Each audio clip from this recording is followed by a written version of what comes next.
तुम्हाला माहिती आहे का एमपीएससीच्या इंग्रजीमध्ये एक शब्द, एक इडियम, एक स्पेलिंग कधी-कधी सिलेक्शनचा निर्णय बदलतो. म्हणूनच तुमचं मनापासून स्वागत आहे एमपीएससी स्पीक्सच्या मिशन व्होकॅब्युलरी बूस्टरमध्ये.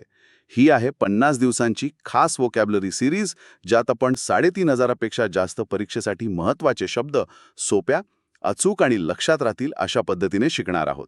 आजपासून आपण सुरू करतोय डे 4. या एका सत्रात आपण शिकणार आहोत परीक्षेत हमखास अडवणारे इडियम्स अँड फ्रेजेस, थेट प्रश्नात येणारे वन वर्ड सबस्टिट्यूशन्स, गोंधळ निर्माण करणारे होमोफोन्स, मार्क मिळवून देणारे सिनॉनिम्स अँड अँटोनिम्स, महत्त्वाचे फ्रेझल वर्ब्स आणि शेवटी चुकायला सोप्या पण गुण वाचवणाऱ्या स्पेलिंग्स. ही केवळ व्होकॅब्युलरी नाही, ही आहे एमपीएससी स्पीक्सची एक्झाम विनिंग तयारी. चला तर मग मिशन व्होकॅब्युलरी डे 4 सुरू करूया. नक्कीच. आणि या 50 दिवसांच्या प्रवासात आपण हे सिद्ध करणार आहोत की इंग्रजी ही काही अवकाशातून आलेली भाषा नाही. परीक्षार्थींनो, आज आपण या माहितीच्या खजिन्याचं जे सखोल विश्लेषण करणार आहोत ते पाहिल्यावर तुमच्या लक्षात येईल की प्रत्येक शब्दामागे एक रंजक गोष्ट आहे. बरोबर. कसे? आज आपण जे वाक्प्रचार पाहणार आहोत त्यांच्या मागे शेकडो वर्षांपूर्वीच्या ग्रीक राक्षसांच्या आणि लंडनच्या गुप्त सोसायट्यांच्या स्टोरीज लपलेल्या आहेत. नुसती घोकमपट्टी विसरा, आपण या शब्दांच्या मागच्या क्लुप्त्या म्हणजे ट्रिक्स समजून घेणार आहोत, जेणेकरून परीक्षेच्या ताणतणावात हे शब्द कायमच्या लक्षात राहतील. ओके, लेट्स अनपॅक दिस. शब्दांच्या थेट अर्थापेक्षा त्यांचा लपलेला अर्थ कसा महत्वाचा असतो हे बघूया. वाक्प्रचार हे एका प्रकारचे कोडेड मेसेजेस सारखे असतात ना? अगदी बरोबर. जर तुम्हाला ती ट्रिक माहीत नसेल तर अर्थाचा अनर्थ होऊ शकतो. खरंय. चला तर मग पहिल्या वाक्प्रचारापासून सुरू करूया. पहिला आहे ब्लॅक अँड व्हाईट. याचा इंग्रजी अर्थ आहे written on paper in ink आणि मराठी अर्थ पेपरवर लिहिलेले. याची ट्रिक अत्यंत सोपी आहे. काळ्या शाईने पांढऱ्या कागदावर लिहिलेले. म्हणजे जे काही आहे ते एकदम स्पष्ट आणि लेखी स्वरूपात. हो ना. आता दुसरा बघूया, ब्लॅक शीप. याचा इंग्रजी अर्थ आहे अ पर्सन हू बिट्रेज, म्हणजे धोका देणारा. याची ट्रिक अशी आहे की कळपातील काळी मेंढी नेहमी संशयास्पद असते. अच्छा, म्हणजे वेगळी दिसणारी मेंढी धोकादायक असू शकते असा जुना समज होता तर. अगदी तसंच. आता तिसरा वाक्प्रचार, बाईट द डस्ट. इंग्रजी अर्थ टू बी डिफीटेड, मराठीत पराभव स्वीकारणे. याची ट्रिक आहे धूळ खाणे. म्हणजे रणांगणात पडल्यावर जशी धूळ तोंडात जाते तसं काहीसं. एक्झॅक्टली. चौथा वाक्प्रचार आहे बुकवर्म. अर्थ habit of pouring over books, मराठीत पुस्तकी किडा. याची ट्रिक अगदी सरळ आहे, सतत पुस्तकात राहणारा किडा. हां, तर आपण रोजच्या बोलण्यातही वापरतो. हो. आता पाचवा बघूया, ब्रेक अवे. अर्थ आहे फ्री वन सेल्फ, म्हणजेच बंधनातून मुक्त करणे. ट्रिक, बंधने ब्रेक करून अवे जाणे. म्हणजे तोडून दूर पळणे. बरोबर. सहावा वाक्प्रचार आहे ब्लू स्टॉकिंग. इंग्रजी अर्थ इंटलेक्च्युअल वुमन, म्हणजे शिकलेली महिला. याची ट्रिक अशी लक्षात ठेवा, ब्लू म्हणजे उच्च विचार असणारी महिला. अरे वा, हे थोडं वेगळं आहे. व्हॉट्स फॅसिनेटिंग हिअर इज, यामागे जुना ऐतिहासिक संदर्भ आहे. 18व्या शतकात लंडनमध्ये बुद्धिमान महिला निळे मोजे घालून एकत्र जमायच्या. तिथून हे आलं. बरं, सातवा वाक्प्रचार बॅड ब्लड. अर्थ बिटर रिलेशन, म्हणजे कडवट नाते. ट्रिक, खराब रक्त. म्हणजे रक्तातच खराबी असल्यावर नाती खराब होणारच. बरोबर. आठवा आहे अबाव बोर्ड. अर्थ ऑनेस्ट अँड फ्रँक, मराठीत प्रामाणिक. याची ट्रिक, टेबलाच्या वर, म्हणजे लपवण्यासारखे काही नसलेला माणूस. जे काही आहे ते सगळ्यांसमोर. होय. नववा वाक्प्रचार अबाव ऑल. अर्थ ग्रेटेस्ट इम्पॉर्टन्स, मराठीत सर्वांत महत्वाचा. ट्रिक, जो सर्वांच्या वर आहे तो. हे सोपं होतं लक्षात ठेवायला. 10वा बघूया, ॲट वन्स फिंगर टिप्स. अर्थ कम्प्लीट नॉलेज, म्हणजे सखोल ज्ञान असणे. ट्रिक, बोटांच्या टोकावर सर्व माहिती असणे. म्हणजे सगळा अभ्यास एकदम पक्का असणे. अगदी. 11वा वाक्प्रचार at the spur of the moment. अर्थ इन्स्टंटली, म्हणजे लगेच. याची ट्रिक अशी की स्पर म्हणजेच प्रेरणा मिळताच कृती करणे. म्हणजे क्षणाचाही विलंब न लावता. हो. 12वा आहे ऑल इन ऑल. अर्थ मोस्ट इम्पॉर्टंट, मराठीत सर्वांमध्ये सर्व. ट्रिक, जो करता करविता असतो तो. म्हणजे सर्वे सर्वा. बरोबर. 13वा वाक्प्रचार ॲट क्लोज क्वार्टर्स. अर्थ क्लोज एक्झामिनेशन, जवळून निरीक्षण. ट्रिक, अगदी क्लोज जाऊन पाहणे. ही तर स्पेलिंगवरूनच लक्षात राहते. 14वा वाक्प्रचार खूप भारी आहे, आर्गस आईड. याचा अर्थ एक्स्ट्रीमली विजिलंट, अत्यंत सावध. याची ट्रिक आर्गस या ग्रीक राक्षसाचे 100 डोळे होते. बापरे, 100 डोळे. मग तो सावध असणारच. हो ना. 15वा वाक्प्रचार ब्रिंग डाऊन द हाऊस. अर्थ रिसीव्ह एप्लॉज, शाबासकी मिळणे. ट्रिक हाऊस म्हणजे प्रेक्षागृह टाळ्यांनी दणाणून सोडणे. क्या बात है. 16वा वाक्प्रचार बँक ऑन. अर्थ डिपेंड ऑन म्हणजे अवलंबून असणे. ट्रिक आपण जसं बँकेवर सुरक्षिततेसाठी भरोसा ठेवतो तसा भरोसा ठेवणे. हे भारी लॉजिक आहे. 17वा वाक्प्रचार बिसाइड द मार्क. अर्थ इररिलेव्हंट म्हणजे मुद्द्याला सोडून. ट्रिक मार्कच्या बाजूला म्हणजे बिसाइड, बाण लागणे. म्हणजे नेम चुकला की मुद्द्याला सोडून. अगदी. 18वा वाक्प्रचार ब्लेज द ट्रेल. अर्थ स्टार्ट अ मूव्हमेंट, चळवळ सुरू करणे. ट्रिक ट्रेल म्हणजे असता, ब्लेज करून मार्ग दाखवणे. म्हणजे नवीन पायंडा पाडणे. 19वा आहे ब्रेक ऑफ. अर्थ एंड, संपणे. ट्रिक ब्रेक करून ऑफ करणे. हे अगदी सरळ आहे. आणि शेवटचा वाक्प्रचार 20वा वाक्प्रचार born with silver spoon. Earth born in a rich family, श्रीमंत घरात जन्म. ट्रिक चांदीचा चमचा तोंडात घेऊन जन्मणे, म्हणजे गर्भश्रीमंत.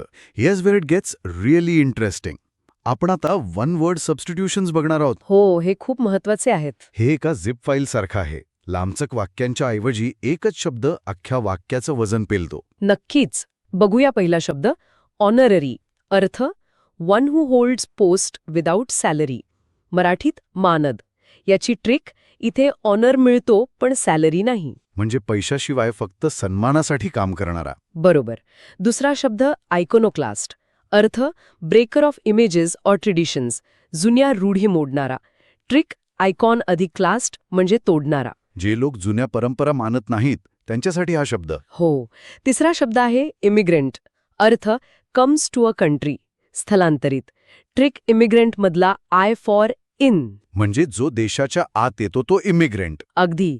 चौथा शब्द अल्ट्रुइस्ट. अर्थ केअर्स अबाउट अदर्स म्हणजे परोपकारी.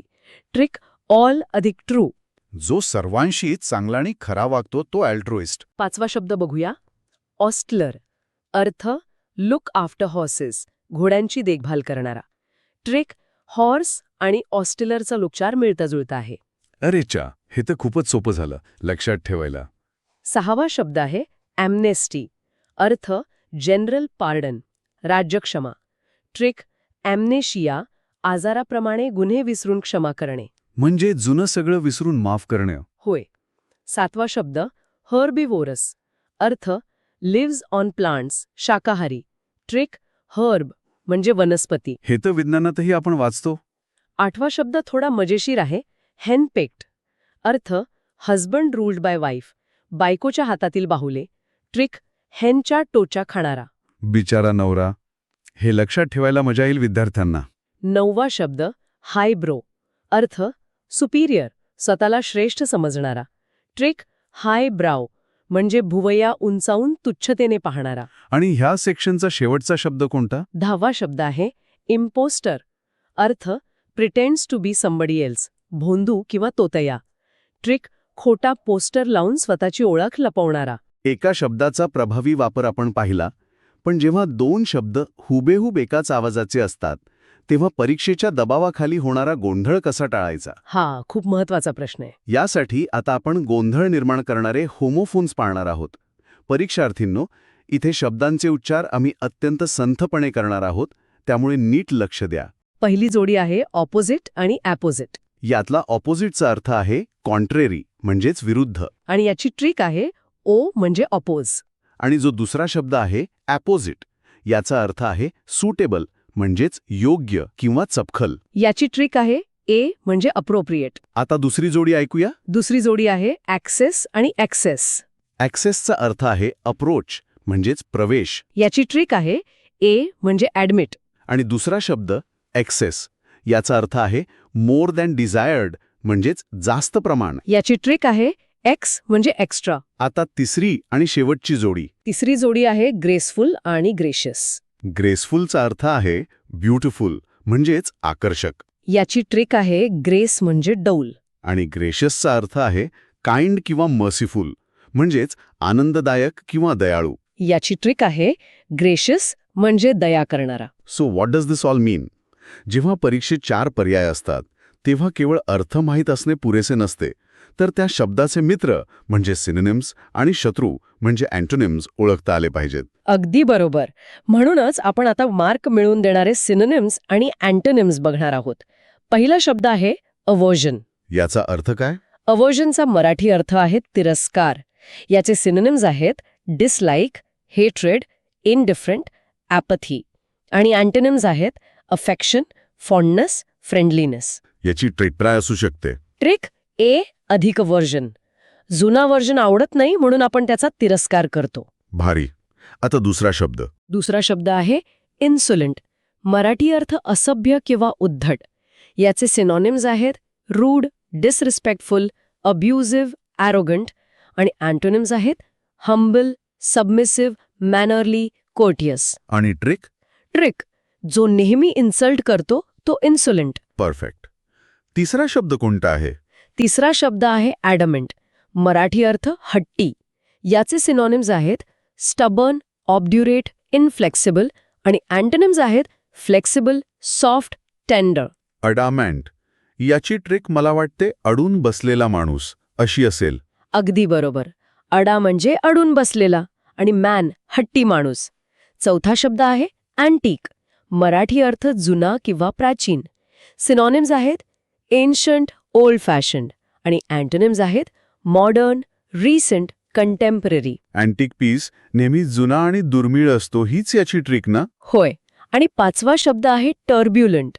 मराठी अर्थ अशांत किंवा हिंसक. सिनॉनिम्स आहेत व्हायलंट, ॲजिटेशन, स्टॉमी, फियर्स. आणि अँटोनिम्स आहेत पीसफुल, काम, प्लॅसिड, ओबिडियंट. विमानातील टर्ब्युलन्स ही ट्रिक लक्षात ठेवली की हा शब्द विसरणार नाही. बरोबर. If we connect this to the bigger picture, ब्रेकसारखा साधा शब्द जेव्हा वेगवेगळ्या प्रेपोजिशनसोबत जोडला जातो तेव्हा तो सरडासारखे रंग बदलतो. आपण आता महत्वाचे फ्रेझल वर्ब्स पाहणार आहोत. इथं पाठांतरापेक्षा चित्रीकरण कामी येतं. हो, हे ब्रेकवाले फ्रेझल वर्ब्स परीक्षेत खूप गोंधळ उडवतात. म्हणूनच आपण ते समजून घेऊ. पहिला आहे ब्रेक इन. अर्थ आहे ट्रेन किंवा डिसिप्लिन, मराठीत शिस्त लावणे. ट्रिक घोड्याला ब्रेक करून इन म्हणजे शिस्तीत आणणे. अच्छा, म्हणजे इन आणणे. दुसरा काय आहे? दुसरा आहे ब्रेक डाऊन. अर्थ इमोशनल कोलॅप्स किंवा मशिनरी फेलियर, भावनिक खचणे किंवा यंत्र बंद पडणे. ट्रिक मशीन किंवा मनाचे तुकडे होऊन डाऊन म्हणजे खाली पडणे. म्हणजे आपण म्हणतो ना माझी गाडी ब्रेकडाऊन झाली. तेच हे. होय. तिसरा आहे ब्रेक इन टू. अर्थ एंटा फॉसिबली, बळजबरीने प्रवेश. ट्रिक दरवाजा तोडून इन टू म्हणजे आत शिरणे. चौथा कोणता? चौथा आहे ब्रेक अवे. अर्थ फ्री वन सेल्फ, स्वतःला मुक्त करणे. ट्रिक बंधने तोडून अवे म्हणजे दूर पळणे. आणि शेवटचा ब्रेकचा वर्ब? पाचवा आहे ब्रेक थ्रू.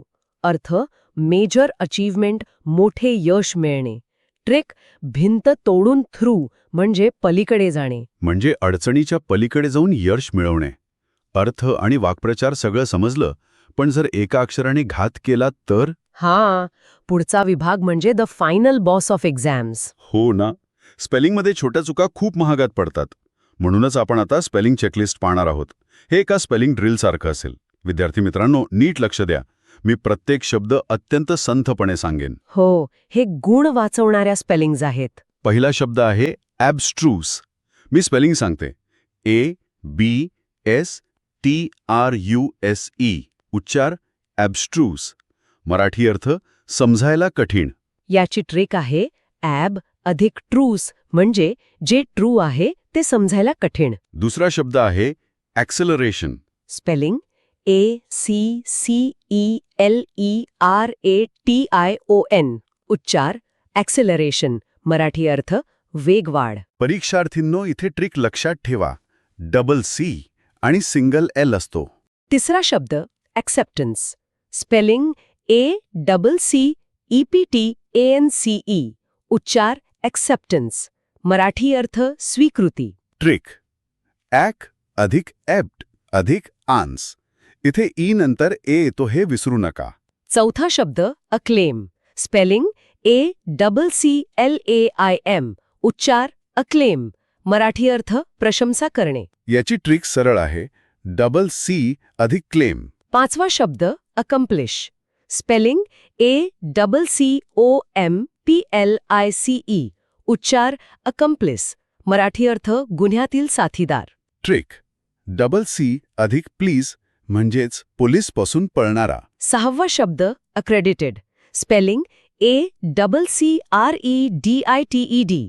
उच्चार अक्रेडिटेड. मराठी अर्थ मान्यता प्राप्त. ट्रिक इथे डबल सी आहे पण सिंगल आर आणि सिंगल डी आहे. 7वा शब्द अक्युम्युलेट. Spelling ACCUMULATE. उच्चार अक्युम्युलेट. मराठी अर्थ गोळा करणे. इथे ट्रिक आहे. डबल सी आहे पण एम मात्र सिंगल आहे. 8वा शब्द अकूस्टिक. Spelling ACOUSTIC. उच्चार अकूस्टिक. मराठी अर्थ ध्वनिविषयक. ट्रिक इथे सिंगल सी आहे, इथे डबल सी नसतो, हे लक्षात ठेवा. 9वा शब्द अक्वायर. Spelling ACQUIRE. उच्चार अक्वायर. मराठी अर्थ संपादन करणे. ट्रिक इथे CQ ची जोडी असते. आणि 10वा शब्द ॲक्रिमोनियस. Spelling ACRIMONIOUS. उच्चार ॲक्रिमोनियस. मराठी अर्थ कडवट. याचे ट्रिक ॲक्री अधिक मोनियस. इथे शेवटी आय आणि ओ हे स्वर लागोपाठ येतात. हे सगळं पाहिल्यानंतर दिस रेजेस एन इम्पॉर्टंट क्वेश्चन. इंग्रजी भाषेत एवढे नियम, अपवाद आणि स्पेलिंगचे गोंधळ का आहेत? खरंच का आहेत? कारण इंग्रजी ही एक चोरलेली म्हणजे बॉरोड भाषा आहे. तिने ग्रीक, लॅटिन, फ्रेंच भाषेतील शब्द जसेच्या तसे उचलले. म्हणूनच प्रत्येक शब्दामागे एक इतिहास दडलेला आहे.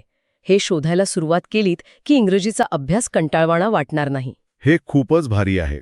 आणि स्पर्धा परीक्षांच्या सर्व विद्यार्थ्यांसाठी माझी एक छोटी पण महत्त्वाची टीप आहे. पाठांतरापेक्षा सतत उजळणी म्हणजे रिव्हिजन हाच यशाचा खरा मंत्र आहे. अगदी बरोबर. उजळणीशिवाय पर्याय नाही. म्हणूनच आपण सर्वजण परीक्षेला जाण्यापूर्वी या सखोल विश्लेषणाला नक्की पुन्हा एकदा ऐका. तुमची रिव्हिजन अगदी पक्की होईल. अभ्यास करत रहा आणि सकारात्मक रहा. पुन्हा भेटूया पुढच्या भागात.